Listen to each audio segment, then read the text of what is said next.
she was like, yeah, this is something that like, in a situation like this, when I see it stalling out, like it is really helpful to check. And in my mind, I always just thought you check and it's just a number. And that's why I didn't really want to be checked because I was like, it's not going to help. But she was able to tell so much more from that check. And she was able to know baby was not lined up and baby was not going to come if she wasn't lined up with my cervix. And it was very humbling. And I'm so grateful for her because I was not thinking about that. I was not in a headspace to think about that. And if I had been in a different setting with a different care provider, I do believe I would have ended up with a C-section. Hi, I'm Kayla Heater, follower of Jesus, wife and mother of 5 children, Christian childbirth educator and doula, and your host of the Surrendered Birth Stories podcast, where we share God-centered birth stories, evidence-based birth education, and our pursuit of surrendering our birth plans to God. Let's get started. Happy birthday to me, not the podcast. Podcast birthday was a few weeks ago, but it's actually my birthday. Well, September 29th, so very close. Just doing a little get together with my family. We're trying to figure out when my husband and I can go on a birthday date, but that requires a babysitter and some planning. So that hasn't happened yet, but we are doing a family dinner and some cake and some hangout. So that'll be fun. And my son, True, will be so excited because there will be balloons, and he is obsessed with balloons because he's 3. And he has literally been asking for them all day, every day for the last week. So he finally gets balloons, which is great. And somehow I am 36 years old. I don't understand how that's possible. I very quickly remember a time just not too long ago. I don't know, I was probably in college and I thought that, when someone was in their mid to late 30s, I was like, oh, that's old, in my mind, because, you're 20 and you're like, oh gosh, mid to late 30s, that's, you're getting up there. And now I'm 36 and I'm young, right? I'm fresh and I can still move and do things. I will say that my knees crack a little bit more when I'm going up and down the stairs or getting up and down off the floor. And I do have more white hairs than I can pluck now, but I still feel young. So that's what's important. I just told my husband, as long as we keep moving and as long as we keep eating well, we'll live to be 100. It'll be great. My papaw is 94 years old, so I've got evidence right there. He still mows his own grass and drives himself around town, so I've got faith. It's going to happen. Okay, so other exciting things happening that I couldn't fit into last week's episode, goodness gracious, that was a long intro, is our next in-person childbirth class is coming up. So if you or somebody you know lives in the Triad area or close to us, I've had people drive in, from Durham and Winston and that kind of stuff, but we are going to be doing our next comprehensive Christian childbirth course in November. So it'll be on Sunday evenings in November in person here in Greensboro from 5 to 7:30 p.m. So if you or somebody you know needs a course, please reach out to me. We would love to have you in this upcoming class. We talk about literally everything. So all pregnancy stuff, different care providers, birth environments. We talk about nutrition, exercises. We go into every single detail about labor stages and delivery and early postpartum and late postpartum and breastfeeding and newborn care, everything, and how God intricately designed it all. So please, if you haven't, even if you maybe you've had a baby before, you've had 2 babies before. I've had multiple people take this course who were not first-time moms, who got so much out of it and went on to have such beautiful and empowering surrendered births. So please, we would love to have you. It'll be in November. Again, just reach out, and there will be a link in the show notes where you can go and read more about the class. And then there'll be a form there where you can contact me if you would like to get more information or ask me more questions or sign up. And also, if you do not live in the Triad of North Carolina or near us, we are still working on our online course. We are in the editing stages and I guess, behind the scenes stages of writing all the copy for the different pages and course pages and stuff, and trying to get like all the back end stuff set up. And it is quite tedious and time consuming in our life with 5 kids and homeschooling and running a business and all the things. So little by little, we are getting on with it. But maybe if you're due, in the spring, that would probably be an option for you. So our November class here in person, that's really ideal for due dates of like late December, January, February, maybe early March, that range, that sort of winter, maybe jetting into a little bit of early spring. But I will teach another class in person, probably in January or February for those spring babies of those like March, April, May, early June babies. So just think about due dates, think about when the best time might be to take your class. And also, if people have asked me this, you can never take a class too early. The earlier, the better. Obviously, if you're 35 weeks and you still haven't taken a class yet, by all means, let's do this. But it's really never too early to take a class. I believe the more informed you are and the more prepared you are and the more time you have, that can really impact your birth experience in a positive way, for sure. Okay, let's get into this week's episode. Having your first 2 babies at 39 weeks doesn't mean all of your babies will come at 39 weeks. Having a beautiful, peaceful, smooth, and quick natural home birth once doesn't guarantee that you'll have that every time. Our expectations leading into birth and during birth have such an impact on our experiences. Jennifer learned this firsthand as she had 3 natural births, 1 at the hospital and 2 at home, but 3 very different experiences. Listen and learn how surrendering her plans and expectations to God ultimately brought her the most peace.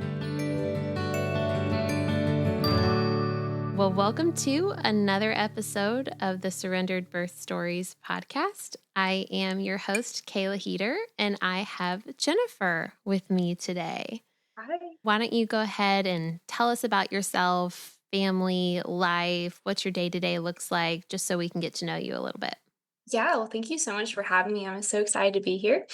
So my name is Jennifer. I live in Louisville, North Carolina, which is like northwest Winston-Salem. I live with my husband and my 3 beautiful girls.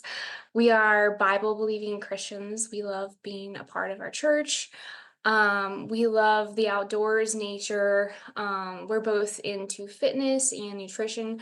I really like cooking, and my husband really likes enjoying my cooking. So we're big on food and nutrition. That's definitely a passion of ours. And we love having kids. So specifically girls. Well, whatever the Lord gives you. Exactly. Great. Let's start talking about your first daughter then. So take us back to what it was like getting pregnant with her. What was that scenario like? What was that experience like in your mind? Yeah.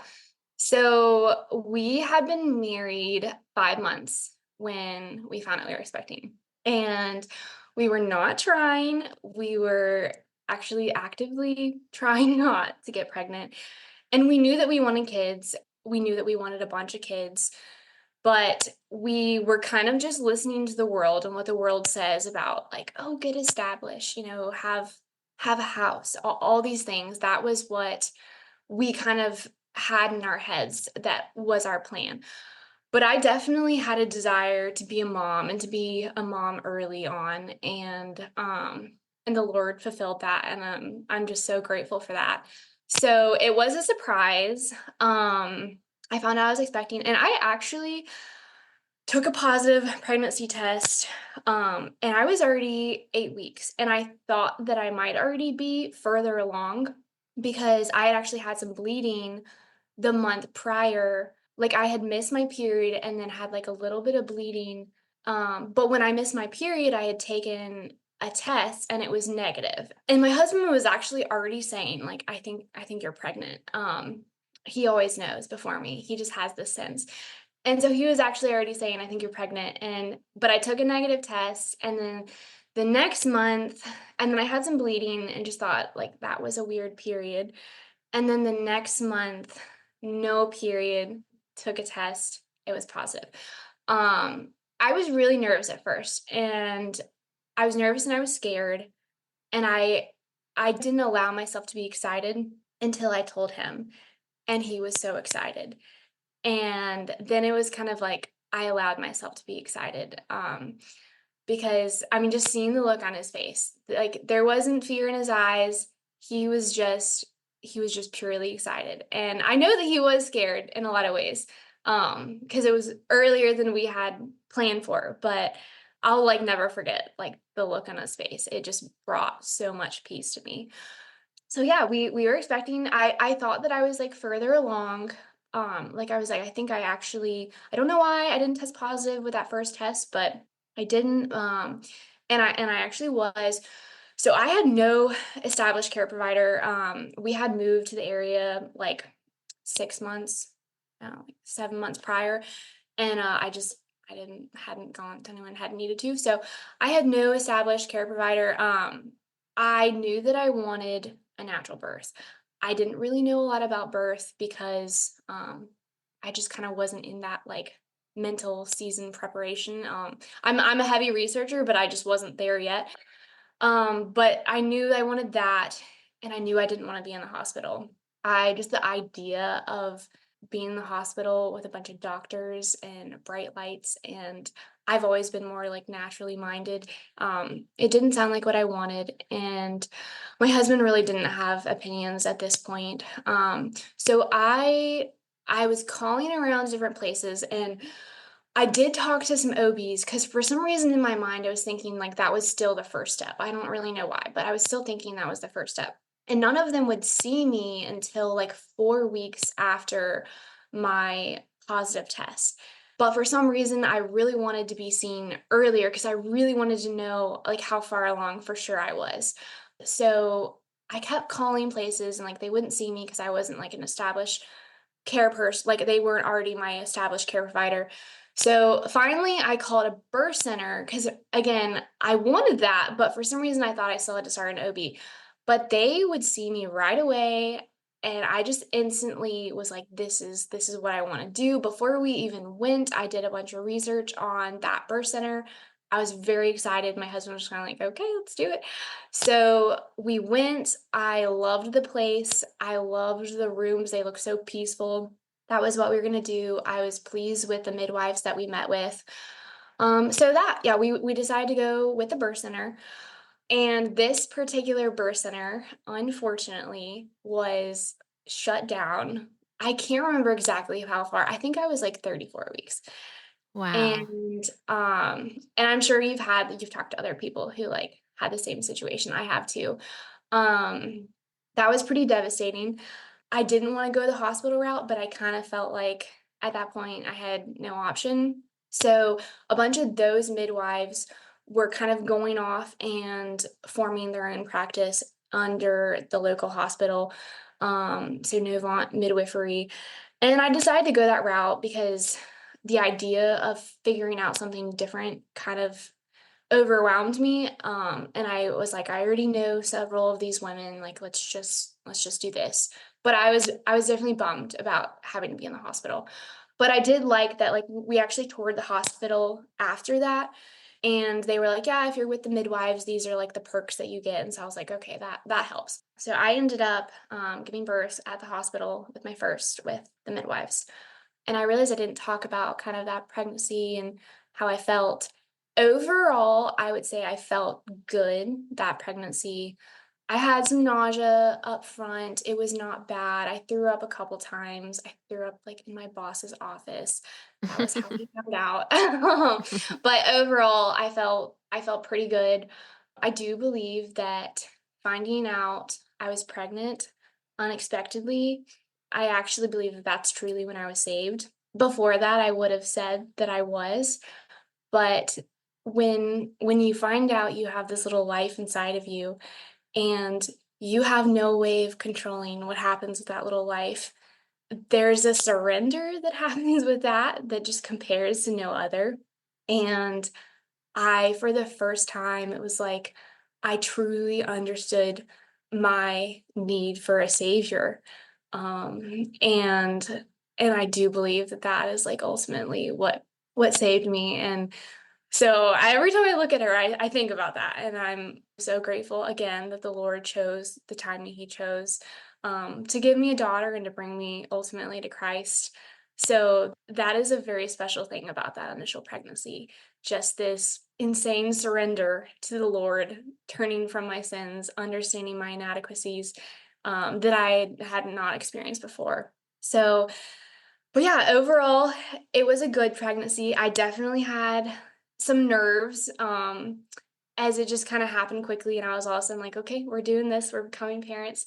But overall, it was good. We were very excited. Did you end up doing anything to like prepare for your natural birth, like in terms of education or preparation? Like, did you do anything to get ready for it? So I did, and I thought that I was prepared. I really wasn't. It's hard when you kind of don't have people in your life that help you, and I didn't. I just didn't really have, I didn't really have a community. I didn't know anyone. I knew one person that had birthed naturally, and I talked to her. And so I took a class before they shut down. The birth center offered a class, and it was great. It was a doula that taught it, and she showed videos. She talked about natural birth. She talked about all the different interventions and what they could lead to. And it was really great for my husband too. We did it together. So that definitely helped. I tried to watch a lot of birth videos. I found that those were just not very realistic. So I thought I was prepared. I really don't feel like I was, but I think it was just because of a lack of like raw content. And I hadn't really gotten into podcasts at that point. And wow, do podcasts make a huge difference in preparing yourself. So yeah, I did a little preparation. I watched The Business of Being Born. I think I read like the Ina May, some of the Ina May book. So yeah, like some, but not as much as I did later on. Cool. Well, I'm just always curious when a first time mom is going into a natural birth, what, like in her mind, what preparation looks like. Yeah, it's I would say it's just really hard because it's like you don't really know what you're preparing for. And if like again, if you just don't have people speaking into your life with like authenticity, it's hard to find that on the internet, which is what I was doing. Yeah. So the end of my pregnancy was kind of rough and not necessarily physically, but well, I mean, yes, I was carrying so low. I mean, so low. She dropped at like 32 weeks, and the pressure was so intense. And because of that, I just had in my head that I was going to go early. And I did, but not as early as I thought. My mom had had all of us early, and I was like getting all the comments about how this baby is coming early because I was so big and she was so low. So we did find out the gender, and of course everyone was like, "Oh, it's a boy because you're carrying so low." I'm like, "No, it's a girl." And they're like, "Well, you must be due soon." All the comments. And so I just had in my head, and that made it kind of hard because I was just in this constant state of like anticipation. I'm a planner. We had everything prepared. We had the bags packed pretty early on. I was having a lot of Braxton Hicks. I was always kind of just curious, I was always kind of aware of that and just like really paying attention. So on Father's Day, 2019, I had some like cramping super early in the morning. I just kind of noticed it in my sleep, but didn't really think much, was still kind of going, back to sleep. It would kind of wake me up, I'd go back to sleep. And then around 6:30 a.m., I got up to go to the bathroom, and I was like, well, I've either peed myself or my water's broke. And I was pretty certain because it just kept coming that my water broke. And so I go to my husband and I woke him up and I was like, "Happy Father's Day. I think I'm in labor." And he was like, "Oh, that's great. I'm going to go back to sleep."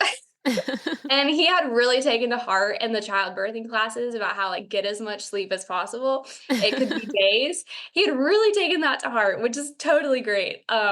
So he rolls over, goes back to sleep, and honestly, I was just too excited to try to go back to sleep. So I get up and I'm getting things ready. My plan was to have my sister there at the birth with me. So I called her at some point. She came on over. I labored at home for a good while. We went to the hospital around lunchtime, and I did feel pretty confident that I was definitely in labor, and I was definitely far enough along to at least be admitted.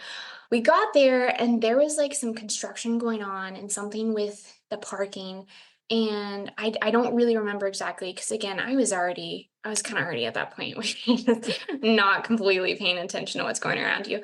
So my husband dropped me and my sister off, and goes to try to find parking. And that ended up being like an hour long endeavor because he like parked and then he had to move it and something with the construction. So I go in and they actually would not let my sister up there with me because she was a guest and I had to be like checked in, admitted before she could come up with. So I go up by myself, and you could tell the receptionist did not believe I was in labor. I told her my water broke. I told her how long I've been laboring, and she just didn't believe me. And she was like, okay, we'll go sit over there in the waiting room and someone will come and check you. I was in there for like an hour, and my husband finally makes it up. And I was in rough shape. I was like not having a good time. I couldn't sit in the chair. So I had been standing. Random people have been like asking me if I was okay.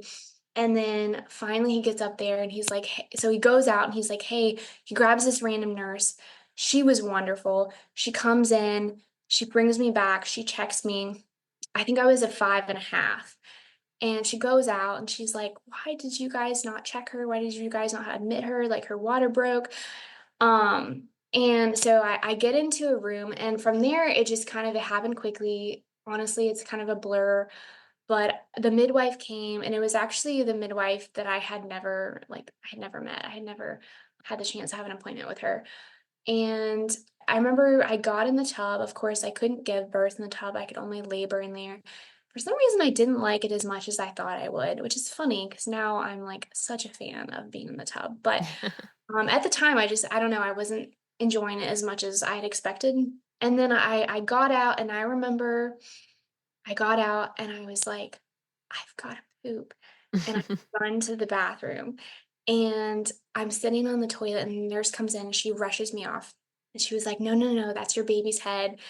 And I just remember being so frustrated because I was like, I know my baby's head is down there, but I also know that I need to go to the bathroom and you're not letting me. And that was frustrating because so she rushes me back to the table, and then I'm like laying on the hospital bed, and I ended up being on my back. It's just kind of I think I tried some other positions and they didn't feel good. And of course that was kind of the automatic what they encourage you to do. And so I labored, and then I started pushing on my back. And it was like about an hour of pushing. And I really did not enjoy pushing. I thought that I would because you hear people talk about how it's like a relief. For me, it was kind of the opposite. And I remember my husband had like one of my legs, my sister had the other. And it was just I remember thinking, "This is not what I wanted." Like, the bright lights, all the strangers being on my back in hospital bed, like, that was exactly what I didn't want. I was very grateful, though, I had not had any other interventions. I ultimately did have a natural birth, but there were some things about that I didn't like. When she was delivered, they put her on my chest, and I started hemorrhaging like right after, and so that it kind of spiraled into a bunch of interventions. And I remember I had always expected that as soon as your baby's on your chest, you feel great and all the pain goes away, and that just wasn't the case. And I was actually in a lot of pain, and it was very unexpected. And I couldn't really enjoy those first moments. They were like going at my abdomen with the fundal massage.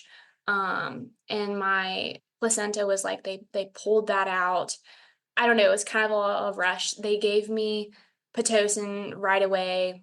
And I'm just trying to, like, enjoy my baby, and my husband's, like, oohing and awing at her, and there's this sweet little picture of his like, she had put her finger in his hand, and, she had, like, wrapped her hand around one of his fingers, and I was just kind of like, I was grimacing, like, if you look at the pictures, I'm holding her, but I'm just grimacing in pain. And then this one nurse was like, "Wow, you were the loudest person I've ever heard labor. The whole hall could hear you." And I was already, like, self-conscious because I felt like I had been so loud. And I just remember being like, "I don't need this right now." Wha So, there was just some disappointments in in the setting, of that, but I'm very, very grateful that I did have a natural birth in a hospital, and I feel very lucky. It could have gone very differently. It was not the worst experience. I'm very grateful for a lot of things, but there was some things that as I chewed on and as I reflected on, I just realized this isn't that wasn't what I wanted. So yeah, that was my first daughter's birth. How long was it from when your water broke to when you had her?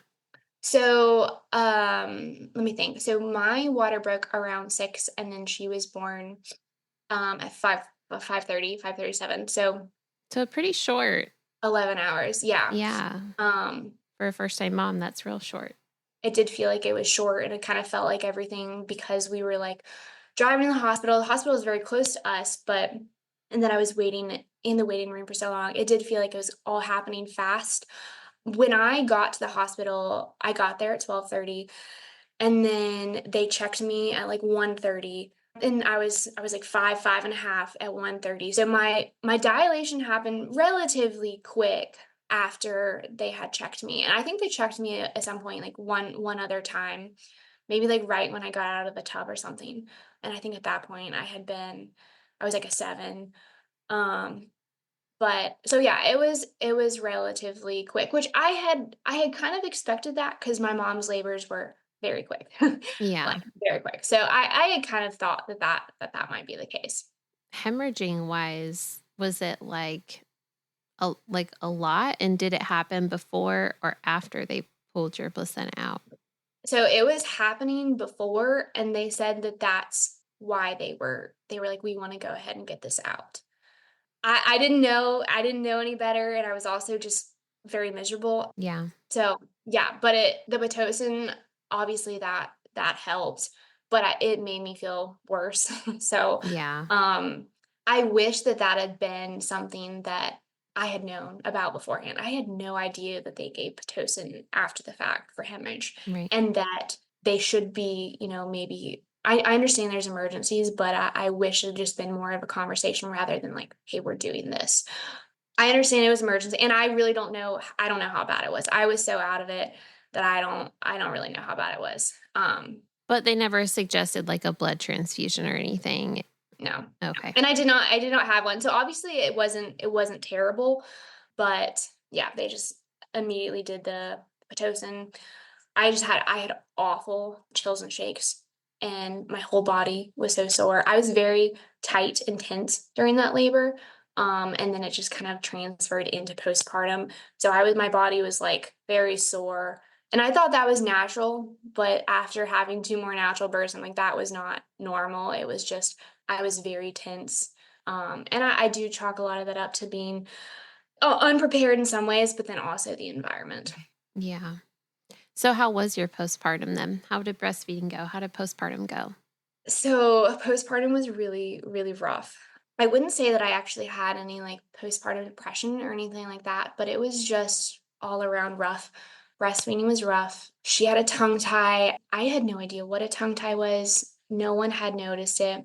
And pretty much right after we got home, I had been sore, but I started bleeding. Like out of your nipples, you mean? And Yeah. like she was like gagging and spitting out the milk, and it was, like, on both sides, so I actually ended up having to, like, pump and throw that milk away because it was bloody, and then pumping was obviously incredibly painful, and then we didn't have any formula, or we didn't have any donor milk, so I was using formula.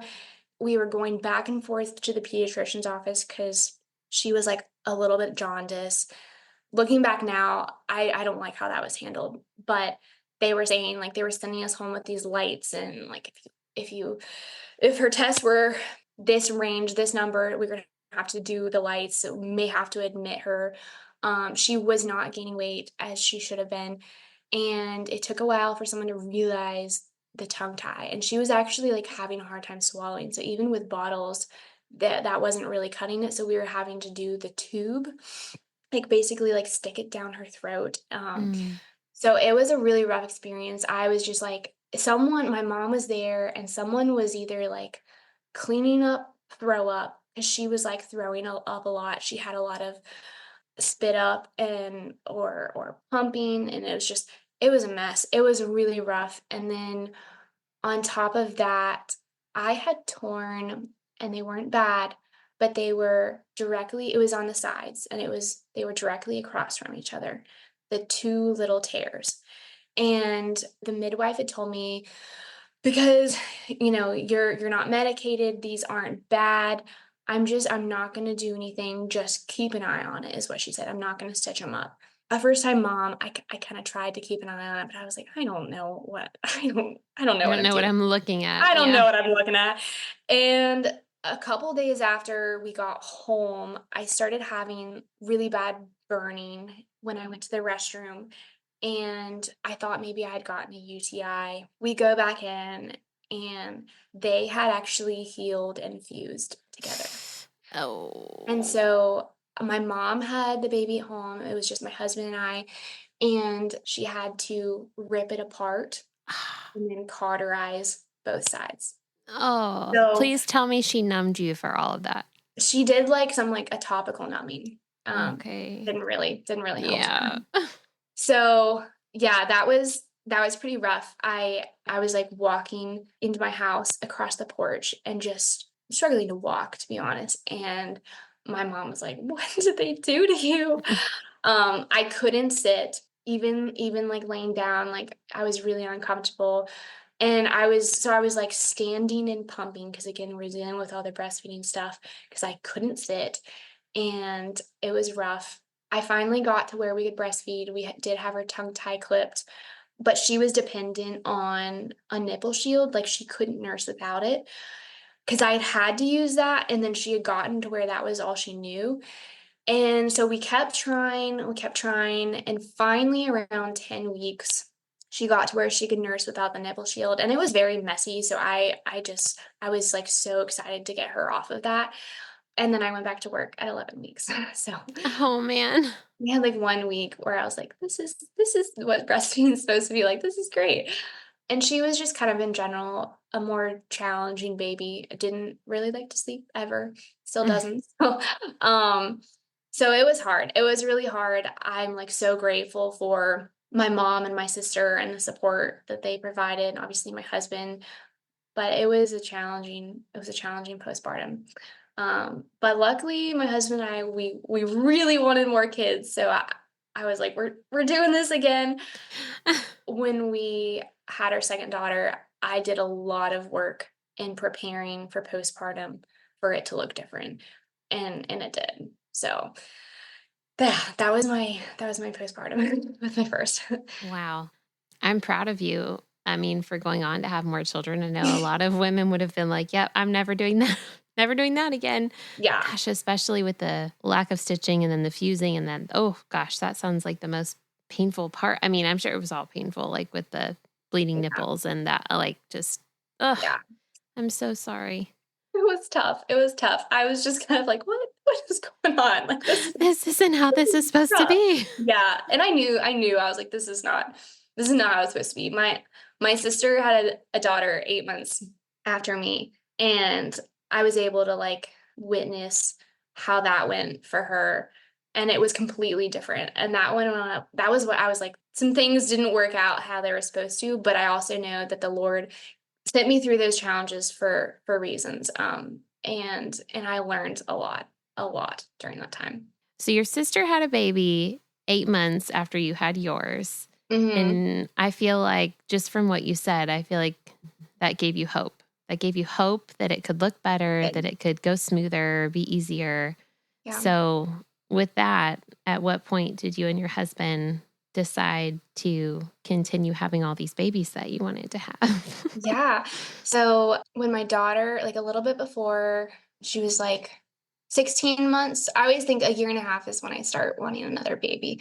I don't remember exactly when, I could do the math, but we decided that we were just going to go ahead and like not prevent, not necessarily actively try, but just stop preventing. And it was a very casual conversation because we had been talking about that for a little while and we knew it was coming. And we got pregnant right away, right away. And that was very exciting. So I took a pregnancy test, and my husband was like giving my older daughter a bath, and I just came and showed him, and we were very excited. Our older daughter loved babies, still does. So we were so excited for her to be a big sister. That pregnancy was wonderful. I felt amazing that pregnancy. And I knew that I wanted something different. I knew that I wanted my out of hospital birth. And at that point, I was like, I'm doing a home birth. It took a little while for me to find someone. I didn't have any connections. I didn't know anyone in the area that had done that. So I was like messaging random doula groups on Instagram. And finally, someone gave me her contact information.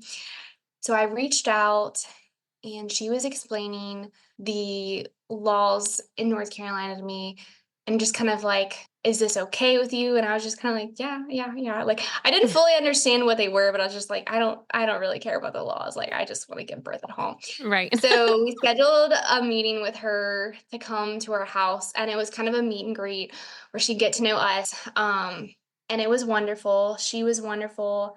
My husband was completely on board. He very much trusted me and my research. So we proceeded with that midwife, and she has created a really wonderful community in the area. So I was able to meet all these other wonderful moms that had had similar experiences to me where they just knew they wanted something better. And so my postpartum care was wonderful. It kind of took me back at first because it was so hands off, but in a good way.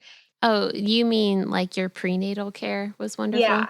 Okay. I Yeah. was like, wait, postpartum, did we jump? Did Yeah. I No, miss no, the no. I'm birth? sorry. I'm sorry. I No, probably it's looked at the okay. wrong thing. Yes, prenatal. It was hands off in a trusting of the mother, a trusting of the process, a trusting in our creator way that had not existed in my previous care. Right. And I realized then there is a huge difference in the midwives that operate at hospitals and potentially even birthing centers. There's just a very, very big difference. They're not the same. So yes, pregnancy was wonderful. I felt great. Any secrets about how we can feel wonderful and great in our pregnancy? Oh, honestly, What did you do, Jennifer? How did you pull that off? uh, the Lord blessed me with it. I don't, of course, like I was very on top of food and nutrition. I was drinking a lot of raw milk and doing a lot of saturated fat. Butter was like, oh man, I craved some butter during that pregnancy. So that I think that helped, but that's not like the answer. I think you can do a lot to help. The Lord is sovereign and controlling your experiences and with a lot of purpose. I emotionally felt really good that pregnancy. I was so excited, and I had a peace in that pregnancy that I knew that the Lord was going to look after us. And I was diving into the Bible daily, and it was really wonderful. I felt a huge connection with the Lord during that time, with my baby during that time, with my older daughter and my husband. So when I was, let me think, I was like 38 and a half weeks, I kind of started having some like prodromal labor. And I remember seeing my midwife, and she had come to my house for an appointment. She was like, "Yeah, I don't think that I'll end up coming for your next appointment. Like I think I'll be seeing you before then." And she was like, "Just stay home and rest." And I was still working, but my position was different where I kind of make my own schedule, could work from home when I wanted. And so I'm in the construction industry, And so is her husband. So she told me that on like, I think that was a Tuesday. She's like, just stay home and rest. Cause I was already starting to have contractions that just weren't going anywhere. And that Friday, I had to go to a job site, and my husband actually went with me to do some of the work that needed to be done there. And we're driving down the road, and I pull into the job site, and she's like at the house next door, like, "Oh, hey, I'm gonna rest after this." I was like, "Hey, sorry about this," because I actually work with her husband. So Did you know that before she was your midwife? Like, when did you find that out in the no, process? no, I found that out. It was like I think after our first like official appointment. She had said something about like finding her on Facebook, and I found her on Facebook, and then I saw her maiden name, and I was like, huh. And then because I actually also work with her dad, his company. And so I just put the pieces together because I knew that her last name was his last name, obviously, and then I saw her maiden name, and I was like, oh wait. And so I just kind of put the pieces together, and then I mentioned it to her. I was like, "Yeah, your dad's actually building my mom's house right now," because my mom is moving to the area, and I had chosen that builder to do my mom's house. So, anyways, that was just kind of a unique situation where I was like, "Oh, I actually know a lot about you. Like, I work with your husband, I work with your parents." So that was cool. But anyway, so I see her at the job site. I was like, I promise after this I'm gonna go home and rest. And there was a snowstorm coming that weekend. What year are we in now? 2021? This was 2022? January 2022, yeah, Okay. and we were just kinda keeping an eye on the weather, and I just kept having these, like, kind of prodromal labor contractions, and, I was totally fine. I was, like, so chill about it. My boss, like, delivered firewood to our house, and he was like, "Are you still doing this at home?" And I was like, "Yeah, we got firewood if the power goes out." I was so chill about it, and, so I went into labor, so the snowstorm came, the roads were really icy. So Saturday night was a snowstorm. Sunday, I kinda just was waiting, the roads were still really icy. I went into labor that night, and my in-laws had actually come into town and were staying at a hotel because they knew baby was coming soon. They didn't wanna have to drive from Asheville with the roads being bad, so they'd just been hunkering down at a hotel. No one lost power, which is great. So when I went into labor, my husband and we had actually like stayed up and watched a movie, which we never do. And during the movie, I was like, I think these are getting consistent, and I think they're kind of picking up. And so I started timing.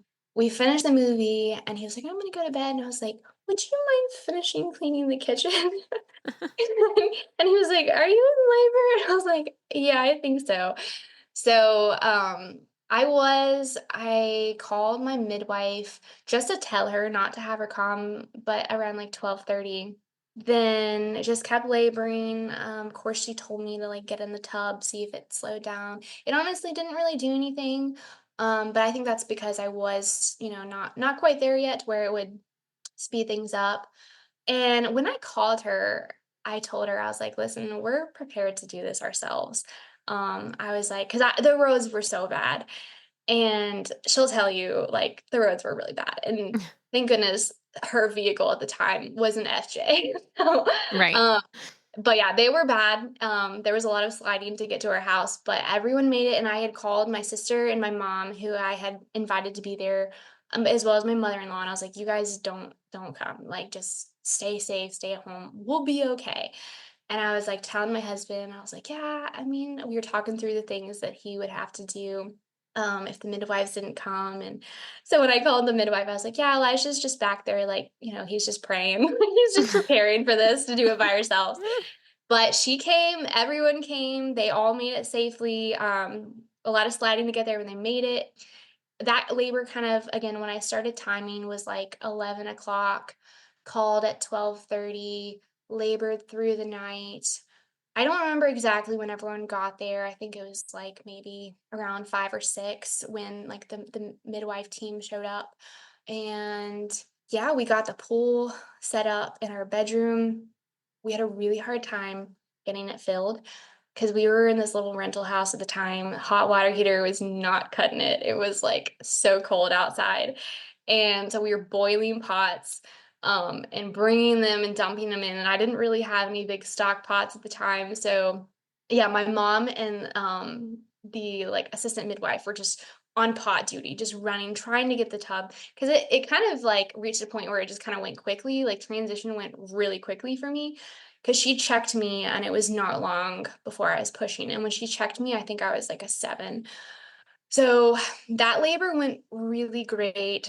My happy spot was just being on the ball, the yoga ball, just sitting there, and I focused on making sure that I was not tense in my body. And Mm. I did that by making sure my cheeks and my hands were not tense. And I had heard that in a podcast.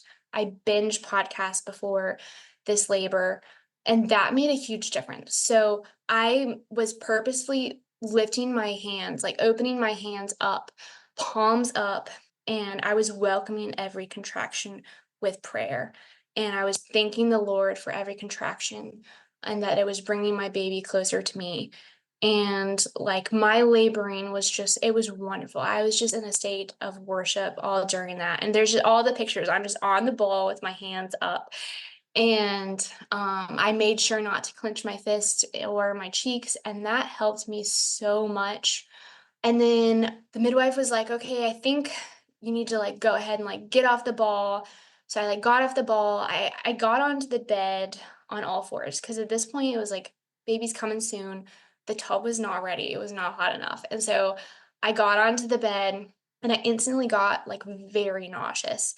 And they're, like, waving oils under my nose, like, trying to help me, but I needed to throw up, and so I did, and then after I threw up, I was ready to push. Mhm. Like, it was like I skipped transition, like, that was it just sent the baby down, like, she was just ready to come out. We were having another girl, which we did know, so after I threw up, I instantly needed to push, and I was like, "Can I get in the water, please? Like, please." And they felt it, and you could tell they weren't thrilled with the temperature, but they were like, "Okay, come on." And I, like, lurched. They were, like, trying to help me, and I was like I lurched into the tub. And the only kind of moments where I felt a little out of control and a little panicky was right then. Like, as I lurched into the tub in that first, because I was like, "I have to push." Like, I was already feeling fetal ejection. And I had this very long break because I basically got in the tub, like, during a contraction, and I had this very long break between that contraction and the next contraction, and during that break, I was just leaned over the side of the tub, and I was praying, like, "Lord, give me the strength," and I was just kind of, like, giving myself a pep talk and just getting back into that state of calmness, controlling myself, and I was like, "You're doing this, you're gonna push out your baby. You're here." And so the next contraction came and I pushed and her head came out, and then I pushed again and her body came out, and I just lifted her up to my chest and I just laid back on the tub. And I was shocked because again, my first was an hour of pushing. It had been 2 pushes, 1 contraction, and she was out and she was just there on my chest. She was kind of crying a little bit. She was perfectly fine. And I had expressed to my midwife during my pregnancy what happened with the hemorrhaging right after with my first. And once a little bit of blood started coming out, she leaned down and she was like, "That's perfectly normal. Like you're doing great." And she knew that I needed to hear that. And so yeah, we just sat there in the water and they ushered us out kind of quickly because again, the water wasn't quite as warm Cold. as they would have wanted. Yeah. Yeah. But honestly, it felt great to me. I didn't care. I was just so happy to be in the water. I Right. loved the water for that. And it was great. My mother-in-law and my mother were there, and I was so pleased to have that they got to experience that. I loved that they were there. They had both had very medicalized births, and but they were really happy I was having a home birth. My mother-in-law's a nurse, and through COVID, she was like, "Don't go to the hospital, like, don't go to the hospital," and my parents were very supportive of it, and I was so grateful they got to see that, and now my mom is, like, the biggest home birth advocate, and my mother-in-law too, like, they're telling everyone about it. So that was great. Everyone was there and we just curl up in bed, and then my older daughter comes in and meets her little sister, and yeah, and it was great. And my postpartum was wonderful. Breastfeeding went so smooth. She had a little bit of a tongue tie, so I was a little bit nervous, but no pain on me. She gained weight like a champ. Before we knew it, she was like the chunkiest baby I've ever seen. Um, it was great. It was absolutely wonderful. I had only had like an 8-month experience breastfeeding with my first daughter, and we'd honestly started supplementing way earlier than that. And I was able to go 2 years with my second, and that was so redemptive. So yeah, I was like at that point, I was like, I'm hooked on home birth for sure. Hooked on home birth. Yeah. That reminds me of hooked on phonics. Was that in your age range? I can't remember how old you are. How old are you, Jennifer? I am 27. Okay, so probably not. Yeah. I feel like I've heard that before, but it doesn't really ring a bell to me. That's okay. That's okay. Uh, Well, I loved hearing that whole story. That is so special. And I know like the redemptiveness of that for you, like just hearing it in your voice and seeing it in your face and just, oh, and I was getting goosebumps at different points in your story. And it's like, it's hard for me not to interrupt and be like, oh my gosh, that's amazing. But at the same time, like, just like sitting here so excited. So now you're hooked on home birth and you want to have all these babies. So, and just recently, recently ish, you had baby number 3. Yes. So we decided we wanted to have another baby. And when we made that decision, we again, it was a very casual, like, we're just gonna stop preventing and then we'll see what happens. And I don't know why, but I thought that it wouldn't happen right away again. I did not expect it to happen right away. Because again, there was no trying, it was just a casual, like, we'll just see what happens. And we got pregnant right away again. To be honest, I struggled with that a little bit, and that was kind of hard for me to say out loud because it seems wrong because it's a baby that I wanted that I should just be thrilled. But our family we'd gone through some really hard things. My older daughter had been sick, and we had gone through like a really challenging season the last like couple of years with that, and like the last year and a half, and so I don't know. I struggled with it happening so quick because we were gonna have to make some changes in regards to like work. Our family was gonna have to make some changes. And I was like, okay, the clock is ticking. Like we've got to make those changes. We've got to figure this out. And so I was obviously thrilled. He was thrilled, but I definitely struggled with like, wow, this happened quicker than I thought. Again, I don't know why I thought that it would happen quick, but it did. So, but I was very excited to have another baby, and we decided that we weren't going to find out the gender this time, which was really fun. We always said we would do that with our third. I really enjoyed that. So we didn't find out, and of course, we went with the same midwife that I had had the previous time. So this pregnancy physically was good. I had a little bit of like nausea that first trimester, but it wasn't bad. It was like not as bad as the first time, even though the first time wasn't bad, but no throwing up, just a little bit of nausea. But I definitely struggled with I didn't have this like insane sense of peace that I'd had with my last pregnancy. Mm. And I wanted that so badly, but I just didn't have that. And that was a little bit hard. I kept, and because of that, I was more distant from the Lord than I had been like with my previous pregnancy. And ultimately that was just a lack of me not surrendering and not trusting him. But yeah, overall the pregnancy was good. We were planning home birth. Before we got pregnant, we had already booked, paid for an Airbnb for in Aiken, South Carolina, to stay at to go to the Masters golf tournament, which my family goes every year. We have tickets. It's a family tradition. And so we were going to go, but I realized that my due date put me being like 38 weeks. So like I think I was turning 38 weeks the Sunday, like Master Sunday. And I had actually my due date had like moved up a week.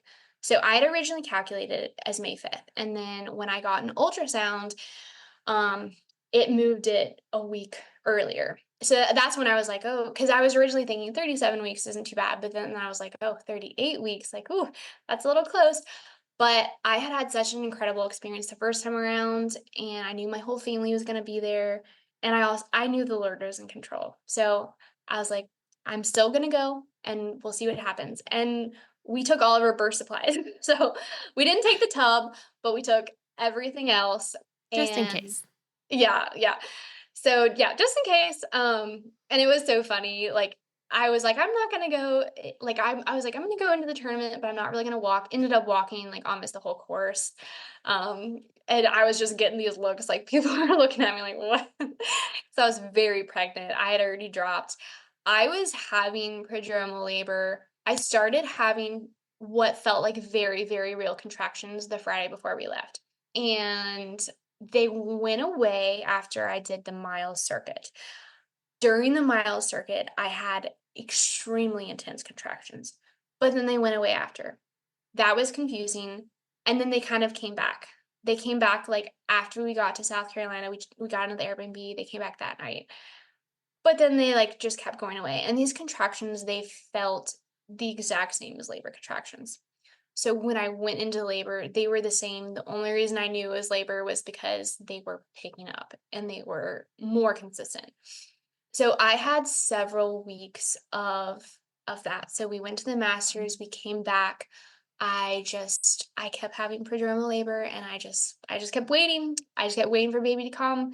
And I was expecting that I would go in my 39 week.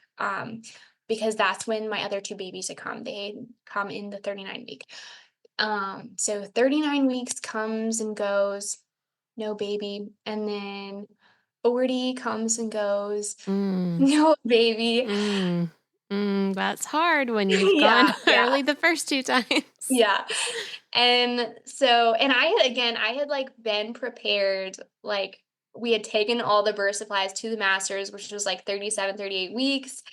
So I had just been, we had come home, we had reset everything up, blown up the birth pool had been blown up for days. My kids had been like playing in it or for weeks actually. And so the Sunday of 41 weeks, I told my husband, I was like, I'm not going to go to church today. I was like, once you hit that 41-week mark, people are like, what are you still doing here? Lots of So comments. Yeah. yes.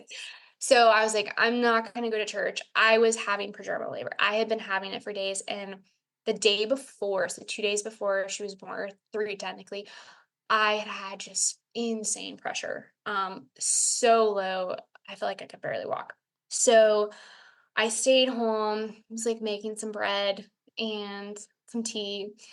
And then that evening I like thoroughly cleaned the kitchen. Like I was like really wanting to get that kitchen clean.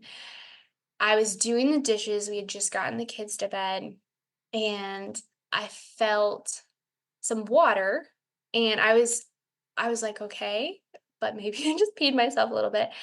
And then I felt a pop and then I felt a gush, which was really cool because what I was feeling was both water sacs. I felt the first one, the little bit of water, then the pop, and then so and again, I had been having contractions, but I had been having them for days. And so I told my husband, I was like, my water broke. And I called my sister, I called the midwife. I texted her and then she called me and she was like actually driving back from her mom's house, which was closer to me than her house. And so she was like trying to decide if she should come straight to me or go home. So she ended up going home and then her husband was like, no, you need to get there. Like, so she ended up coming back and then going back to her mom's house and then sleeping there until I called her. So I had a really hard time right off the bat gauging where I was at in labor. The first couple of contractions felt the same as they had been, and then they started to pick up in intensity. The time pretty much stayed the same, but they started to pick up in intensity. And I was like, this is going to go quicker than Mia's, my second. I was like, this is going to go quicker. And then it didn't. It was like they picked up in intensity and then they just kind of, it was slowly creeping up in intensity and time. But I was tracking it on one of those apps and my times were so strange. I would have 4 like 2-minute aparts and then I would have like 8 or 10 minute apart. And Oh. I was very I was having a really hard time gauging. So I called my sister and I was like, "Listen, it's too early for you to come, but can you come? I need someone to help me gauge when to call." Because I was like, I'm really having a hard time gauging this. And so she went ahead and came, and then my mom went ahead and came. So it was like 8 o'clock when my water broke, and I think they came around 2 or 3. So she was there, and like we woke my husband up because again he was like, "I'm going to sleep," um, which was great. I was happy he got that sleep. So we woke him up, and then we kind of started setting things up more. And I was vocalizing. I was on the ball in that same position that I knew I liked, with my hands up on the ball. And it just again, my contractions were so sporadic. So my sister, once I started really vocalizing, she went ahead and called the midwife and the birth photographer. And they got there, and then we woke up my older daughter because she really wanted to watch the baby be born. So we brought her in, and around the time the midwife got there, my labor just completely stalled. And I was pretty much like not having like real contractions anymore. I was having these little like half contractions. Like it was like they would start and then it was like they wouldn't peak. And they were just like little half contractions. Then every now and then, like maybe one out of every five, I would have like a full contraction. And I had been having little half contractions from the very beginning of my labor, but all of a sudden it was like every single one. And they had been just like kind of every 1 in 8, like at the beginning of the labor. And all of a sudden it was every single one. So what time is it at this point? So like five something. Yeah. Okay. Um, Originally, I had told a friend when I first went to labor, I was like, "Yeah, baby will be here by like 2 or 3." And here we are, and it was like 5, and I was having these little half contractions, and I was so frustrated. Um, because I kept changing positions and doing different things and trying to get a real contraction. Like I wanted to feel that peak. I just couldn't get over the hump. It felt like in my head I kept thinking it's like those little birthday candles where you blow them and they just keep coming back. It was like I just could not get there. And so I told my sister, I was like, because everyone knew that I was stalled. And it was just not being vocalized. And I told my sister, maybe let's try sending everyone out of the room and I'll just labor alone. Maybe that's because there was a lot of people there. We had like the photographer, my mom, my sister, a good friend, my husband, midwife assistant. And so we sent everyone out, and the midwife was like, "How about you go sit on the toilet alone with your husband?" And so we go into the bath, just him and I, and the toilet helped a little bit, but it was still they were like not half contractions, they were like three-quarter contractions, but I could tell they still were not full contractions, what they should have been. So then we come back in and she was like to the bedroom and she was like, "I think it would be helpful if I checked you and I could see where you're at and maybe see what's going on and maybe we decide if we want to like do some different positions and try to speed things up, or you just kind of rest." And in my head, I'm thinking, like, there's no way I can rest. Because it was, even though they weren't full contractions, they were back to back. There was like no break because my body was trying to have a real contraction. So there was no break. So I was exhausted. I was like anticipating a real contraction and it wasn't coming. And I had not slept good the night before because I had been having prodromal labor at night for like weeks leading up. Like it was the most intense at night. Mm. I was very tired and, so she told me that and I just really didn't wanna be checked. I just, like, was like, I don't need to be checked." So I just kinda was like, "Okay," but then I just kinda kept laboring and didn't do anything. And then I looked I looked out the window and I saw the light coming in and Mhm. I was like, "Oh, I did not think I would be giving birth, like, the next day, like, in the daylight." So I was like, "Okay, alright, you can check me." So she checked me, and of course, she didn't tell me the number. And she said, "Okay, I want you to do some very specific positions." And so she had me use the rebozo band and like pull up on my belly standing. Mhm. And then she had me do the position where the husband's in the chair and you're in a squat and you're leaning back, putting all your weight into them. But she also wanted me to pull up on the To rebozo, to pulling lift your my belly at belly. the same Mhm. time. And I did it, but like wasn't really pulling that hard. And then she was like, no, I really want you to pull. So then I had a contraction where I was really pulling and I was really leaning back. And like it was a full contraction. Okay, yep, we're back on track. And that was so exciting for me. And so that after that, I was in labor. I was really in labor. I was feeling full contractions. I was ready to go. I was very tired, but I knew that things were moving. So I then labored just kind of standing up. And then not long after that, I like got in the tub. I labored in the tub for a little while. It was like maybe 30 minutes. And then I started feeling the urge to push. I kind of couldn't get into a good position that I liked for pushing, so I kind of struggled with that. And they kept encouraging me to be upright, as much as Mhm. possible, not bent over, but like as upright as possible.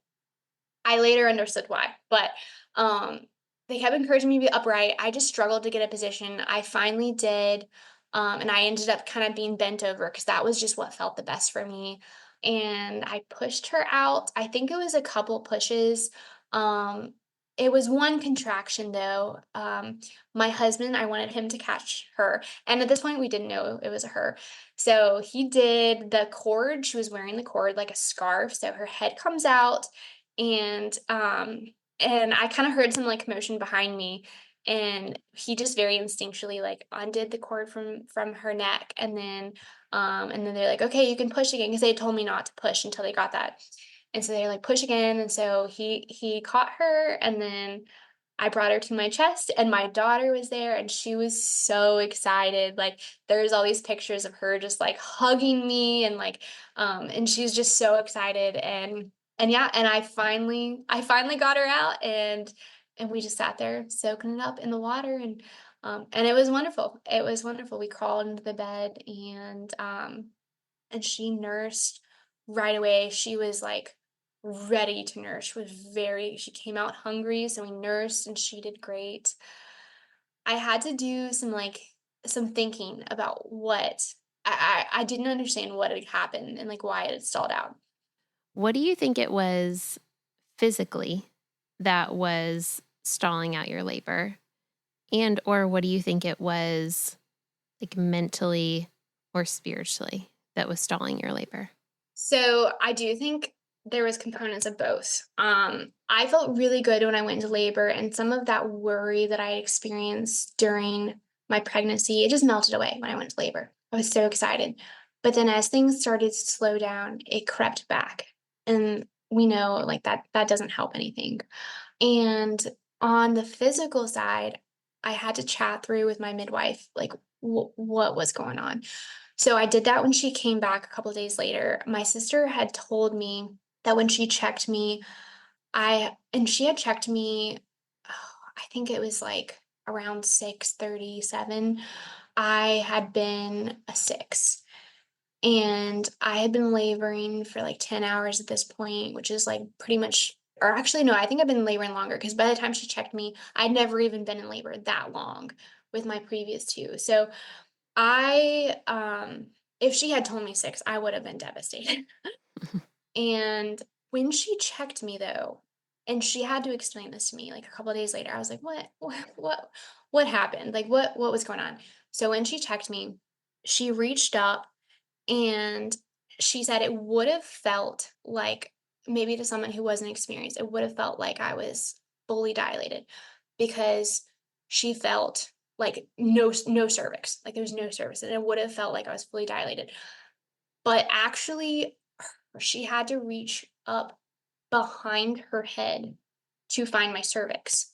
So it was a pendulous, basically, her head had dropped down and completely missed my cervix. So her head Oh. was in front of my cervix. So cervix, Mhm. her head's here rather than here. Yeah. And so that's why I was not progressing because there was no pressure directly on my cervix to progress. Mhm. And that is why, because I was bent over and that was not helping. Like I had to, Right. to lift her up and lean me back. And that was the combination that got her back on my cervix. And after that, it went very quickly. So when she explained that to me, it made so much sense. And she was like, "Yeah, this is something that, like, in a situation like this, when I see it stalling out, like, it is really helpful to check." And in my mind, I always just thought you check and it's just a number. And that's why I didn't really want to be checked, because I was like, it's not going to help. But she was able to tell so much more from that check. And she was able to know baby was not lined up and baby was not going to come if she wasn't lined up with my cervix. And it was very humbling. And I'm so grateful for her, because I was not thinking about that. I was not in a headspace to think about that. And if I had been in a different setting with a different care provider, I do believe I would have ended up with a C-section, because I was mentally very frustrated and doubting everything. And I needed someone to tell me exactly what to do and what position to get in and how to hold it. And that was what I needed in order to progress. And I think it would have been very easy for someone to say, "Oh, you're stalling," because I had been stalled for hours at this point. I would have gotten Pitocin. It would have put her in distress because, again, there was nowhere for her to go. She had completely missed the cervix. So I'm very, very grateful that I was at home, because I think I can't see how it would not have gone in a different direction if I had not been at home. Yeah. So I'm like, it was very humbling, and it was such a reminder, the Lord, He puts people into our lives to help us when we need it. And I was dependent on her in that labor, and I was dependent on my husband. I really needed like his presence and him there. Like he'd like step away and I'd be like, "No, come back." So yeah, so that was the physical side. I think the doubt that crept into my mind was also not helping. But wow, it was so beautiful to see how the Lord used the people in that room to bring her here. So, and my husband delivered her and saw that it was a girl, and as he was handing her to me, he was like, "She's here." And that was sweet. We're like, "You have another little sister." So yes, that was our third daughter, Laurel's birth. Oh, was your oldest excited that it was a girl? Oh, yeah. I mean, she had said that she wanted a boy, but also she just loves babies and she loves already having a little sister, so she was excited. She didn't care. And Well, we good. felt the same way, so. Has she been a little mama ever since? Oh, yeah. Oh, yeah. Whenever Laurel will get, like, fussy and I'm trying to cook, we're like, "Go serenade Laurel," and she'll just go over there and, like, softly bounce her in the bouncer and sing to her, and sometimes Laurel will literally just look at her and smile and, like, fall asleep, like, listening to her sing. It's precious, so Oh, she's great, yeah. that is so sweet. So, how has your breastfeeding journey been with Laurel then? It has been good. It has not been as smooth as the last time, because she has a tongue tie too, and it's definitely tighter than our second daughter's. But I was not sore, and she's been gaining weight, and so we decided not to have it clipped. But it's just been working through it, and things are getting better.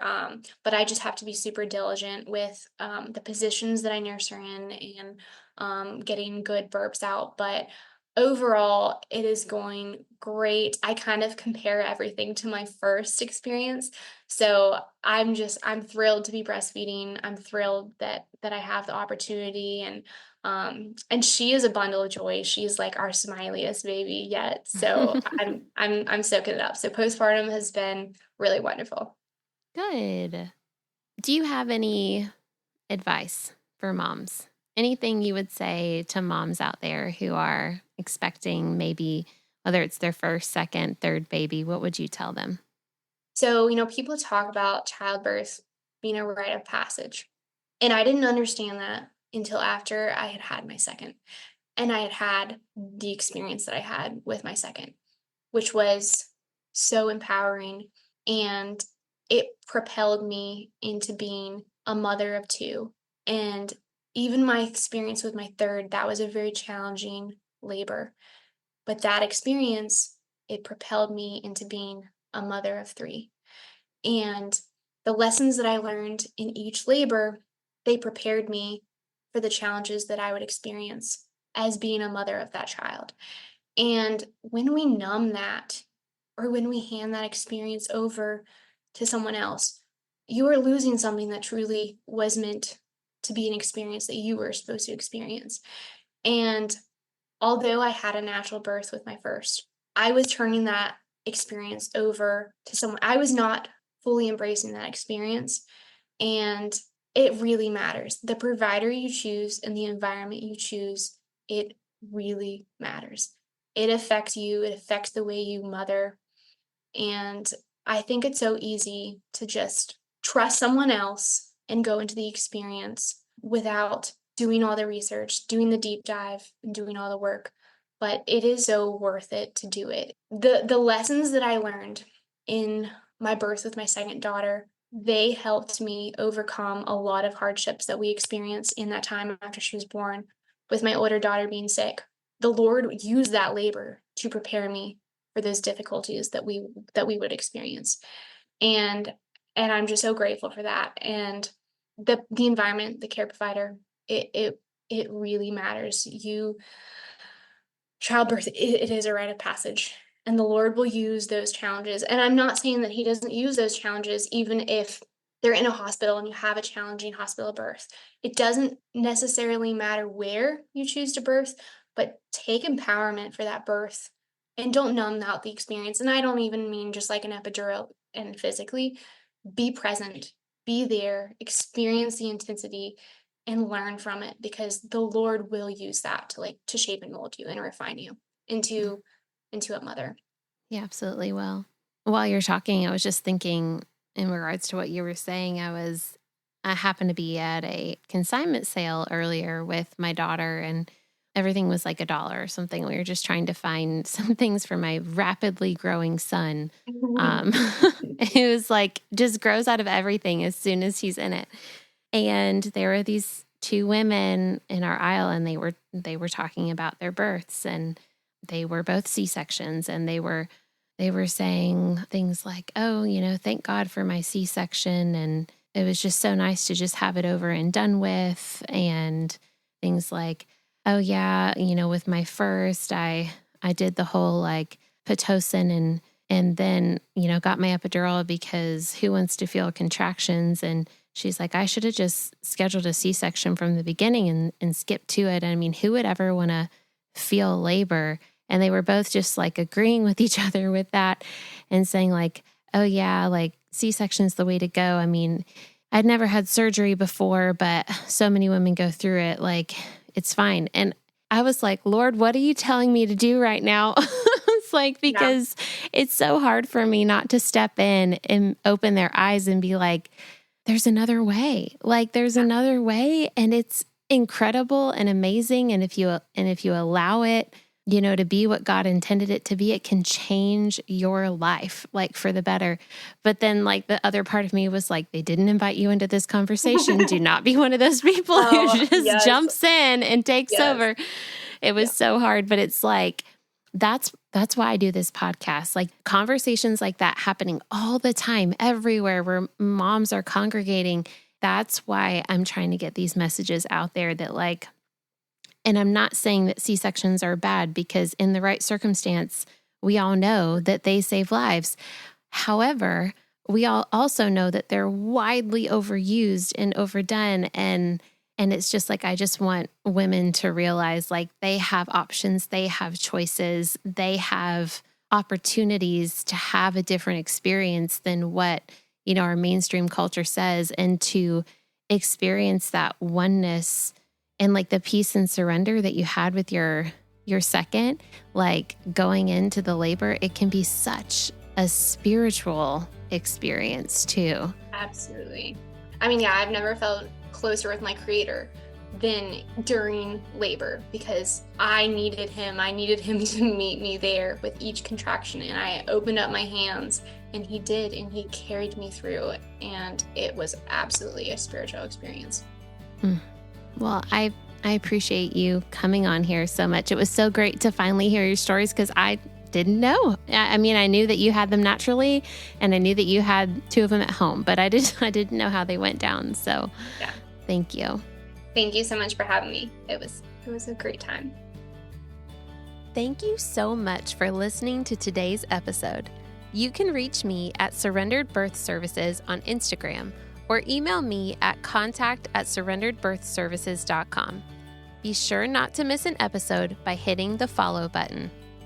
Also, we'd love for you to leave a written review of the show so that more people's births and lives can be changed by the love of Jesus and the empowerment of accurate birth education. If you really enjoyed this episode in particular, please take a screenshot of it and post it to your Instagram story, tagging Surrendered Birth Services. If you would like to be a guest on the Surrendered Birth Stories podcast, please click the link in the episode show notes to fill out your interest form. Also, if you're interested in taking my childbirth classes, birth consultations, or having me as your birth doula, please click on the link in the show notes to take you to my website for online and in-person options. Just as a reminder, this show is not giving medical advice, so please continue to see your personal care provider as needs arise. We hope you have a great week, and remember, learn all that you can, make the best plans, and then leave it in God's hands.